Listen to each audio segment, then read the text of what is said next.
Before we get started, guys, just a quick apology. Our latest video, the Seismitoad Crobat deck, does not have any audio, you may have noticed. So that's going to be amended, I think, tonight by Jack. It might be up by tomorrow, hopefully. So that was the expanded deck for Friday that it was scheduled for. I was meant to be doing it, but I had to go to Manchester for a gig, and Jack was sprung on him on the day, and he's been struggling with the I think he's just got his new Mac, and he's been struggling to figure out all the iMovie stuff and the editing software, apparently. So yeah, that's going to be re-recorded and re-uploaded tonight. So you're going to be getting this expanded deck from Friday, as well as today's deck, which is going to be standard, as you can see, Metal Rayquaza. So quick little pre-intro. So now let's get onto the deck. Hello everyone, it is Joe here from OmniPoke, the channel that brings you guys everything Pokemon, and today we are looking at another variant of Rayquaza. This time it's going to be the metal variant of Rayquaza. We've seen this be quite popular. It was popular in US Nationals pre-rotation, as well as it was sort of cropping around here and there in Worlds as well. Didn't do so well in that arena, but we're going to try and take it into the XY format and see how it can perform. I will say that it's, although it is pretty decent, it has lost quite a bit of power in Keldeo Floatstone, so this might be one to bear in mind when the new set is going to be released. Speaking of Breakthrough, we are going to be doing a full set review later on this week, as pre-release has begun, and it comes out early in November, so expect to see a lot of profiles coming out, maybe not as regularly in terms of the schedule, but there's going to be a lot more frequent videos coming up while we show updated decks thanks to the new set, as well as maybe some completely new decks with some of the new attackers or new Pokemon that we have on offer from Breakthrough. So look forward to that. But for today, let's get back into this profile.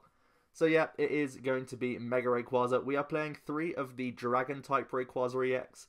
This is just really a compliment to Manectric. Basically, I don't want to have to deal with Manectric with Rayquaza, so we're using the one that has a Fairy weakness rather than the Lightning weakness. So this is the main reason. Has an extra 10 HP as well, which, you know, is kind of meh, but also helpful in some situations. The Dragon Claw attack isn't actually horrible. It can help us out against stuff like Night March, unlike the other Rayquaza. So I think even though we are using Colorless Ray, this is the one that we want to use as our pre-evolution, even though it does have a slightly higher retreat cost. Pretty much everything in the deck is bulky anyway, so we have a lot of switching cards regardless. So for the most part, we are using this Rayquaza just to evolve into the Mega that we have, and we all know what this guy's up to. It has that Delta Evolution, so we can do it on the very first turn. This is really awesome, actually. It's a great utility to have.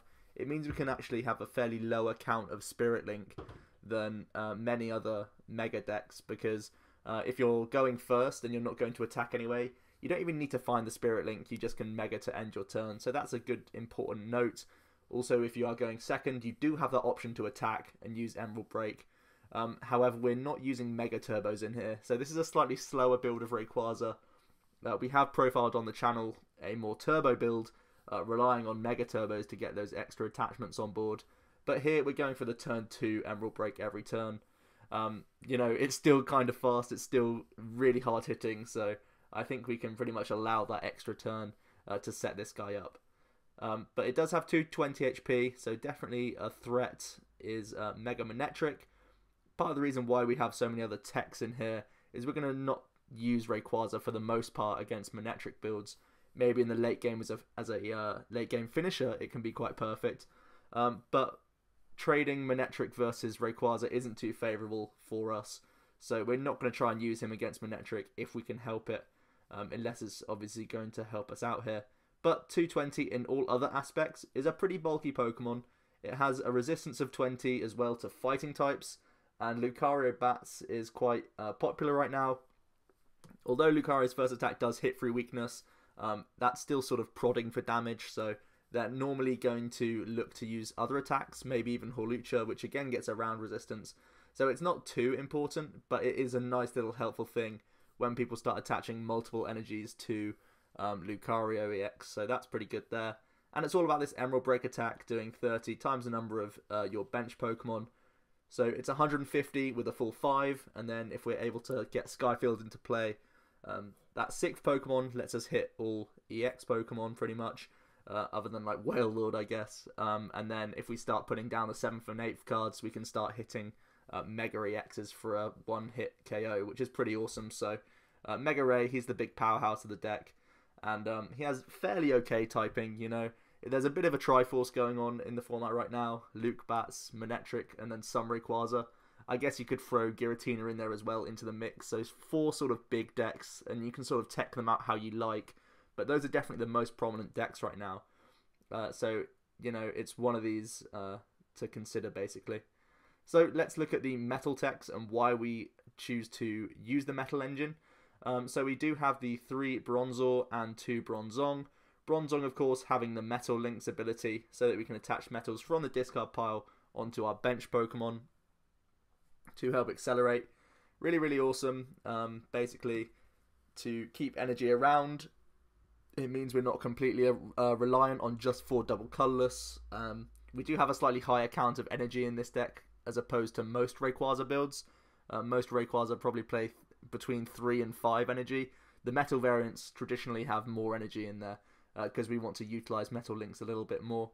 So we can also power up alternative attackers as well. So Bronzong, really awesome. Recycling these energy makes us a little bit less weak to hammer-based decks. I know Toad is still playing quite a few hammers. There's even Toad Crawdaunt running around, which is a bit of a threat.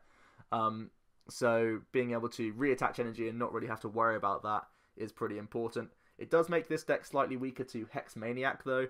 It's very important to be aware of when to Metal Links and when to sort of hold off. In the past, it was kind of okay to think, okay, I don't really want to commit energy this turn, let's just wait to see what our opponent does, because now your opponent can say, oh, he hasn't actually used those Metal Links that turn, let's Hex Maniac so he can't get an attacker the following turn as a response. So it is very important to attach Metal Links almost like always when you can, pretty much, if you know that they do play Hex Maniac. So something to bear in mind, Metal has lost a bit of power thanks to Hex Maniac, but still overall, Bronzong is very, very helpful. They're only going to Hex Maniac you maybe once or twice in a game if they're very conscious of the Metal Links going to be important, but for the most part, it's going to be useful every turn. So let's look at some of these other attackers. Aegislash is always being seen in these metal decks. The Mighty Shield ability is fantastic, and he's our main attacker against Giratina-based decks.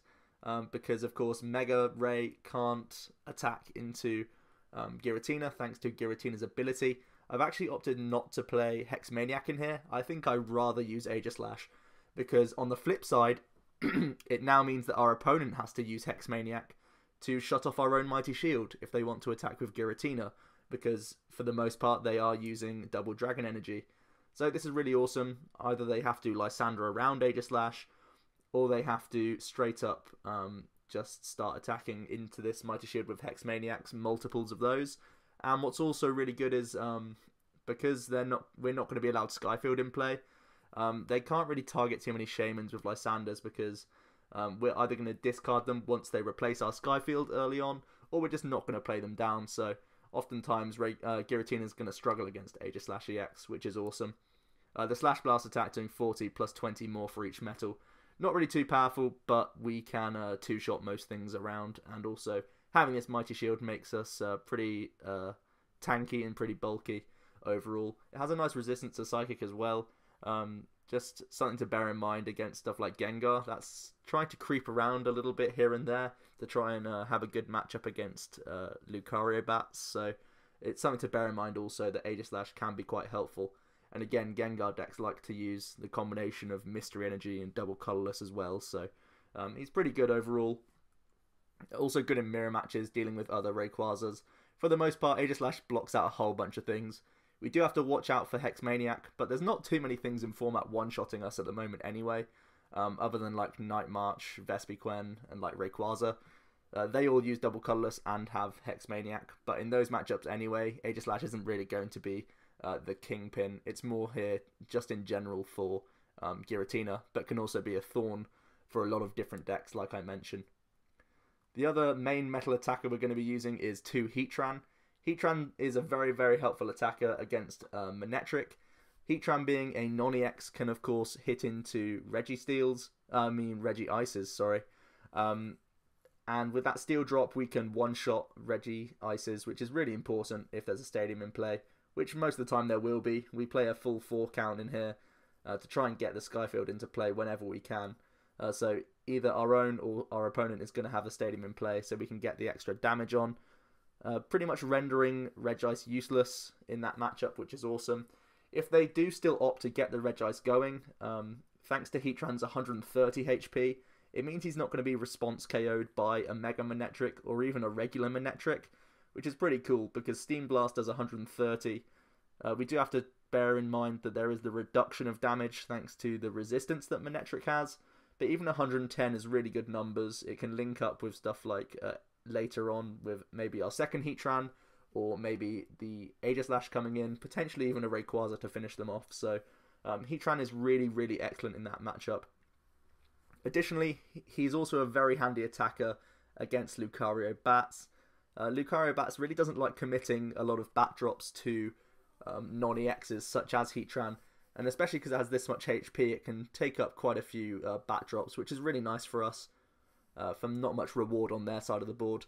He can be a really good like sash breaker, because oftentimes these fighting decks are playing 2, sometimes even 3 focus sash, and getting through stuff like Hawlucha is going to be important because you don't really want your Rayquaza to be damaged over and over again while you're not really taking many prizes. So Heatran, that's the reason why we play more than 1 in here, to try and help out in those 2 matchups. It's actually a very potent attacker, and I use it a lot more than I first imagined, so I did bump him up to 2 in here.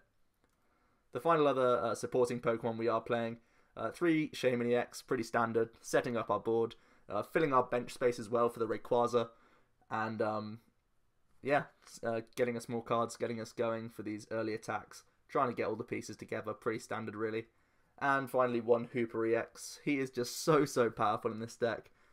Because we have the Skyfield in play a lot of the time, Scoundrel Ring is just going to be so useful for us, and then if our opponent does play the counter stadium, we can just get Hoopa out of our way, put him in the discard pile so he's not going to be a catcher target in the future, which is really awesome. You do have to be quite concerned about Lysandre plays though. If they do Lysandre to try and stall Hoopa and then throw the stadium into play, you can lose quite a few important things in this deck, so you do have to be careful with your bench space. Don't just start slapping things down thinking, oh great, okay, 8 bench spots, let's go. It's actually quite detrimental to do that. You only want to extend your bench really if you have to, or if you're just pushing for KOs. So it's something to bear in mind, but also when the chance does arise, you can just dump Hoopa once Skyfield hits the discard pile. So that's pretty cool, or at least when it gets replaced, I guess. So yeah, it can help us find the turn 1 Rayquaza pieces, our tech Aegislashes, or just Shaymin for more cards. So it's a really nice card. It just makes Ultra Balls so strong. So let's look at the trainers now. Compressor is going to be very helpful for putting metals in the discard pile for our Bronzong. And also we have a bunch of different techie supporters as well. So throwing some of those in the discard is going to be nice early on to combine with VS Seeker, which we max out as you can see. We are playing 1 Professor's Letter. It helps us get some energy out of the deck as well, helping us deck thin a little bit. It makes our Ultra Balls really nice. Again, trying to get metals in the discard pile as quickly as possible. I just like having the outs into Metal Energy. It's often the card that you want on the first turns, based on the amount of Enhanced Hammer being played right now, and the amount of even Crushing Hammer is seeing a lot of play in a lot of different decks. So there's a lot of energy denial going around just to sort of deal with Giratina, and we don't really want to be caught off guard and lose double Colorlesses in the process. So our early attachments are most likely going to be Metal Energy, be it onto Rayquaza or even Aegislash or Heatran. So Letter, finding those in the early game is nice. Our switching cards, we do have 2 regular switch as well as 1 Escape Rope. Escape Rope is another sort of Regice tech. You can try and Escape Rope then Lysandre if we want to use an EX attacker to kill the Regice. But additionally, if we just don't have the setup, like if Heatran's not prepared yet, we can just sort of Escape Rope, force them into an EX so that we don't have to deal with Regice that turn. So Escape Rope, a pretty nice thing. particularly for Regice, but there's a lot of different situations, and just having an extra switching card is pretty important in here, because pretty much everything has bulky retreat cost. 3 retreat on the Bronzong and the Heatran, as well as the Aegislash. 2 retreat on the Hoopa and the non-Mega Rayquaza. And then the slightly lighter guys are the Mega, the Shaymin, and the Bronzor. But even then, you don't really want to be catcher stalled, so having these switches available, very, very important. We do have 2 Trainer's Mail in here. Trainer's Mail is just going to help us tick along. I often like finding the combination of Compressor VS Seeker, and Trainer's Mail is that thing to grab the other piece that we need at the time, so that's often going to be very helpful. Also, we have a fairly thin support account, and Trainer's Mail can help dig those out, which is pretty important. Maxing out the Ultra Ball count, of course. Once we find Hoopa, we're pretty much rolling, so trying to find that as early as possible is very nice. In general as well, finding all the Pokemon we need. It can also be treated as like a plus power as well, but for like 30 damage. If we have the Skyfield in play, we can search extra Pokemon for extra output. We do have the full VS Seeker. Like I say, plenty of different supporters in here. If our opponent is going to try and catch a stall, seeing as though we have such a chunky board, basically, with all the Bronzongs, the Aegislashes, the Hoopa, etc., we do need to max this out just because we have the AZ in here, and that's going to try and prevent that sort of strategy. So we need to max this out absolutely, not just for early game combinations with Compressor and getting our techs in here, but it's important to max it out so that we don't lose just to catch a stall. Also, it helps us get into like Lysandre and stuff if we need to get around stuff like Giratina. So yeah, we do have the 1 AZ in here. It's absolutely like imperative to have this card. Like, I've played 4 switches and the escape rope, it's not been enough. You need to have AZ in here to completely shut out that stalling strategy, because like I say, everything is huge in this deck. Keldeo Floatstone is, you know, it would be perfect for this, as we've seen in the past. Unfortunately, we don't have that, so we need to play AZ in here. It can also be really nice against stuff like Lucario Bats and even Manectric, when we're using our Heatrans and our Aegislashes to try and pick them up to heal them, and then Metal Links onto another attacker and get going again. So AZ is a great healing card against those 2 decks, because they're not really one-hitting ever. Additionally, against Giratina, so pretty much the 3 other main decks in the format right now, AZ is a great sort of healing option for us. So that's absolutely fantastic. But in general, it is going to be to pick up chunky things that are stuck in our active position. So yeah, we do have 2 Lysandre, pretty standard really, trying to catch up anything we need. We're also playing 2 Fan Club. Pokemon is basically the aim of the game, getting as many out as possible. Searching these Bronzors out early on is very important as well, to get our extra attachments going. Fan Club is just pretty much our turn 1 is so strong if we're able to find Fan Club. So either Compressor and VS Seeker, or Trainer's Mail, or Fan Club itself. We do have quite a few outs to get it on the very first turn. And if we can dig for 1 Bronzor and 1 Hoopa, we are pretty much in a really good shape straight away. So it's excellent to have this in here. It can help us find Shaymins in the mid to late game anyway as well, ones that we haven't played yet. So oftentimes we are getting cards off of the Fan Club as well, so that's pretty awesome. We do still have 1 Birch in here. It's for those situations where you don't want to Sycamore away your hand. Maybe you're stuck with DCEs or Skyfields that you're not happy to discard yet, but you do need to sort of dig for something. Birch is a decent option here for us. We do also play 3 Sycamore. I think this is one of the only decks I've profiled recently that has less than 4 Sycamore right now. I feel like we really don't need to have any more than that, thanks to the consistency of the Compressor and the VS Seeker engine. I feel very comfortable with just 3, and any more does start to seem kind of cloggy.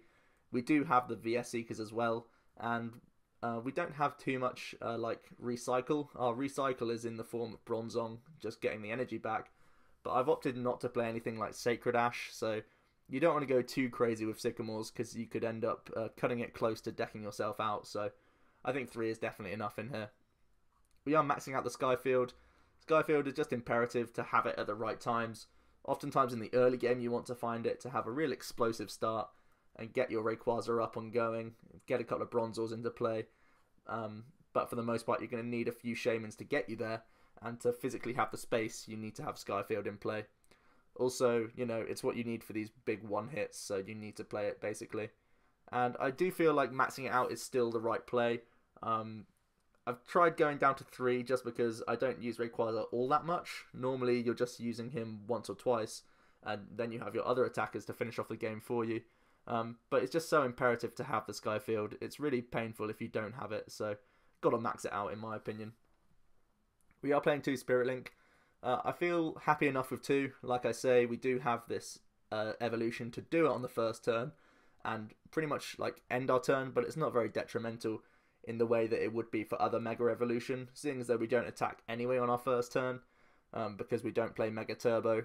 You're very happy just Mega Evolving in almost any situation other than playing against Mega Manectric, where you don't search the Rayquaza out anyway, so having as little dead cards as possible is nice.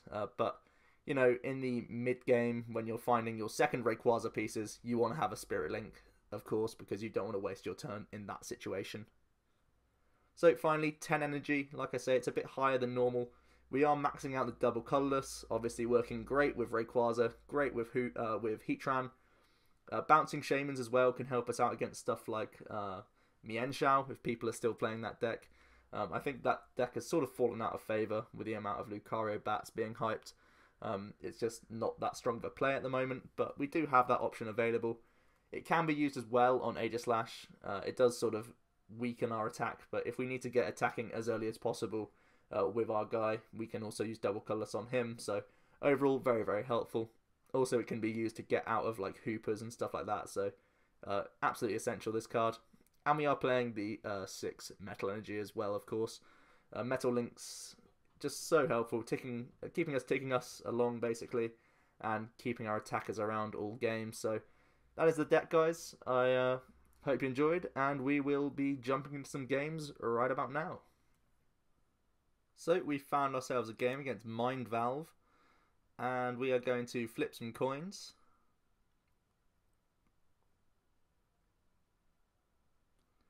And it is a heads, and our opponent gets to go first. We start with an Aegislash as well as a Shaymin, which isn't too bad. We do have Sycamore in our hand. So let's see what our opponent is playing. Looks like an all-fighting deck based on the sleeves, and we do see a Landorus coming in. So potentially a Groudon deck. No, it looks to be a Medicham. Pretty interesting. So, Medicham, I think Rayquaza is still our best option in this matchup. I do think I want to get some value on this double Colorless energy before we Sycamore this turn. And seeing as though Landorus does have 120 HP, it might be best just to attach the double Colorless onto our Aegislash so that next turn we can start threatening this guy with our Slash Blasts. I think I do want to play the Shaymin down here, just for a couple of cards. Ideally we get like Hoopa or Fan Club. We do miss both of those. It means we have to commit Skyfield and play Sycamore. There was an argument for not playing Shaymin that turn, just based on us sort of wanting to Sycamore anyway.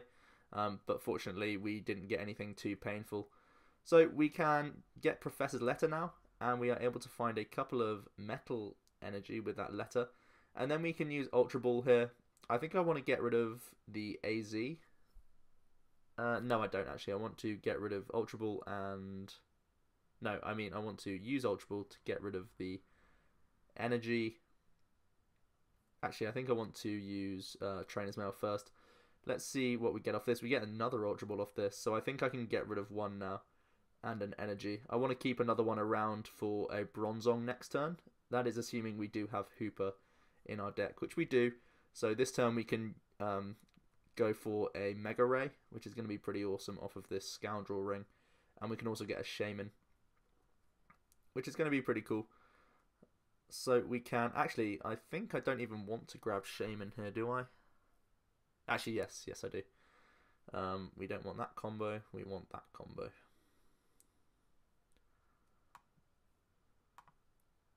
So we're able to grab those 3 pieces. We don't need to play the Spirit Link because we are happy to end our turn anyway. So let's just do so and pass it over to our opponent here. So this Aegislash, without any hammers or any other shenanigans, we will be threatening this Landorus for a 2-shot at the very least.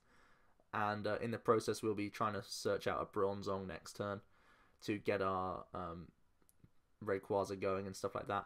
Our opponent just uses Level Ball for Machop and passes, so not the strongest turn on his behalf there. We will attach a Metal Energy. I think I'm happy to AZ first here. No, you know what? I might just Ultra Ball and then rely on our other Shaymin here. I could even get rid of the Spirit Link. I don't think that's too bad. Let's go for that play. Let's grab ourselves Bronzong here to get some extra attachments going. We already have quite a few metals in the discard pile. I don't think I want to be using Escape Rope or anything just yet, so let's just go for the setup here. And we get quite a few things. We're able to find another Bronzor, which is going to be very helpful.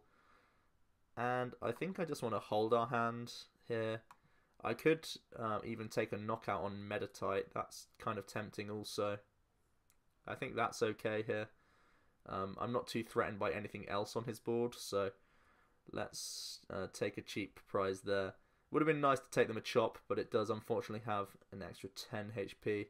And Aegislash isn't too strong in the early turns. Maybe next turn we can find another energy and Lysandre if our opponent also has a slow turn this turn. So they're going to draw here. And we seem to have a pretty nice setup, I'd say.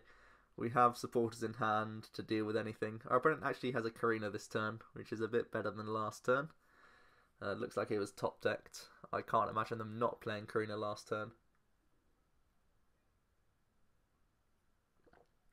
We see a Hawlucha,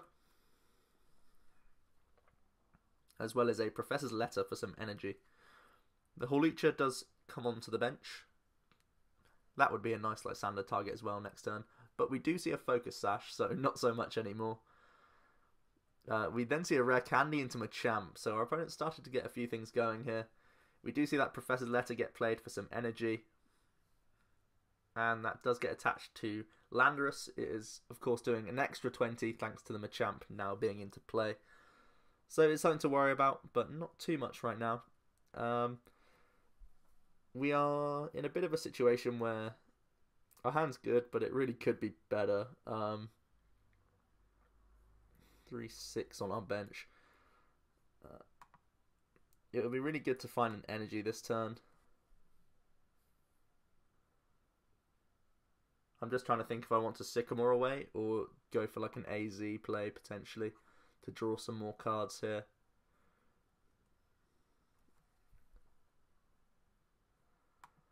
You know what, we could... no, that doesn't seem too good.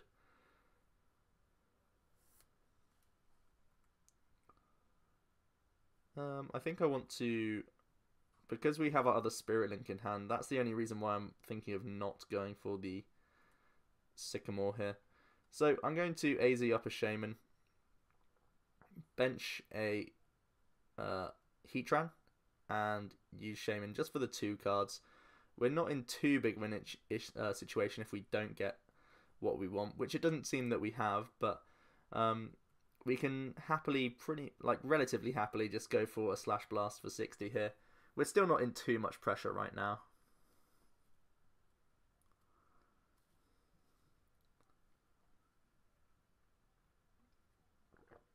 A far from ideal turn from us, though. We have a lot of pretty good stuff in hand that I'm not too happy getting rid of just yet. We see a Lysandre from our opponent up with the Bronzong, and we see a retreat into the other Landorus. Looks like our opponent's going for a stalling play. And where's this energy going to get attached to? Looks like the Hawlucha this time. So our opponent looks like to be denying prizes, or at least attempting to do so. We do have the Escape Rope in hand, and I think that's what I want to go for before anything else. I think actually Compressoring first gets us the chance to Metal Links a couple of times, which is going to be nice. I think I'm happy just to get rid of a Compressor as well here over anything else. We do still have one more in deck, But we pretty much have every supporter that we want in the discard pile already. And we've got some more energy in there now as well to help us out. So I think we can Fan Club this turn. And I'm just going to grab Ray, I think. I only want one card here, just in case I want to VS Seeker next turn for Sycamore. So don't want to be Sycamoring away anything just for the sake of Sycamoring, really. So we can evolve into another Rayquaza. And I want to Metal Lynx onto our other Mega Ray and play this Escape Rope. Our opponent does opt to go into this Landorus, so I'm happy to go into Aegislash to take the knockout here. No point in committing the Rayquaza just yet, because it plays into Hawlucha's hands a little bit, and I'd rather stay out of that for now. Our opponent's going to go for another Karina here, finding a Meditite, as well as a VS Seeker. And we do get hit in the face for 80 damage. So we do have quite a bit of damage on us. It might be a play to just sort of AZ up the damage and sort of tank it. It does force our opponent into a bit of a spot. But also I'm tempted just to break the sash here. If we break the sash, we're in pretty good shape. The only reason I'm sort of hesitating is we got such a thin deck, and that's really the only good supporter we have in hand. I guess next turn Fan Club can get us a Shaymin. If we hold the Aegislash in hand. So I think I just want to heal up the Aegislash. I think that's probably best here. Seems like a pretty strong move.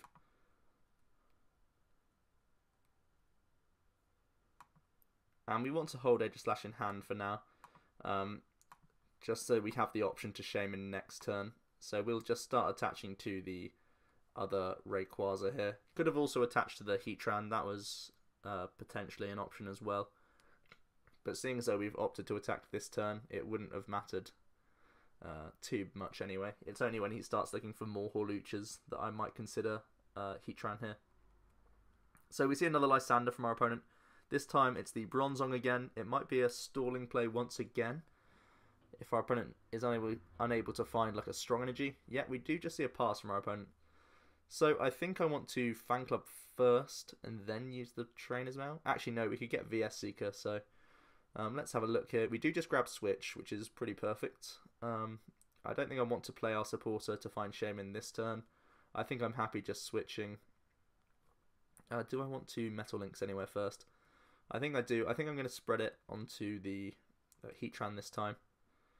Just in case any more Focus Sashed Hawluchas come out, because they are a bit of a pain.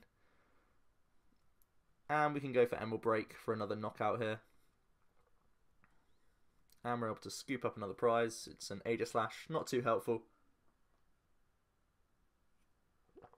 But we are chucking away right now. Our opponent Ultra Balls away a Strong Energy and a Meditite for a Medicham. And then we see an Ace Trainer. Not too worried about that. Our hand wasn't too great, and it's actually just got a lot stronger. So our opponent puts the Sash on and hands it over to us. I think I just want to take the knockout on the Machamp this turn. It seems pretty good. I want to hold energy in hand just because I'm not sure if there's going to be any more hammers coming around. I don't really want to commit to either Heatran or Rayquaza just yet. So let's just take the prize and keep pressure on our opponent, weakening our opponent's attacks. This Landorus will be doing 0 damage thanks to the resistance that we have right now. We see a VS Seeker for Lysandre. I think it might even be another stalling play. It does look to be that. As our opponent once again goes to the Bronzong. As you can see, AZ has already come in so clutch for us because it's just such a big target, this Bronzong. So I think we want to go into Ray. it's so much of a inconvenience that I don't even want to bench this, I don't think.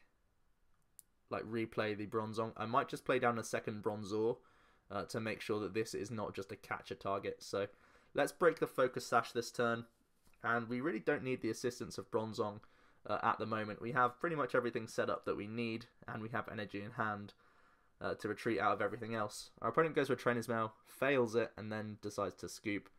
But there you did see the importance of AZ. And you can see I was trying to be conservative, and I was always sort of worried about our opponent using that Lysandre stalling play. So you do have to be quite conscious of your amount of VS Seekers in this deck, because, like I say, very precious resource. You can be just, you know, one prize away, and all of a sudden you're going to be decked out because you're stuck into a Bronzong, which would really suck. So that was the deck, guys. It was against a fighting deck, so nothing too spectacular. But because I am still coming back from illness and my throat is absolutely dead, I don't feel like I can do any more today. So I hope you enjoyed overall, guys. Pretty decent deck. I think it just, like I said earlier, it gets so much stronger with Floatstone coming back later on in a few weeks' time, actually. I think the far end of our regionals, I think there's 2 or 3 regionals where the new set is legal. This deck is probably going to be a bigger threat in the format. So keep an eye out for this one. Rayquaza should be popular once again with the return of Floatstone. So hope you enjoyed. It's been Joe from OmniPoke, and I'll see you guys next time.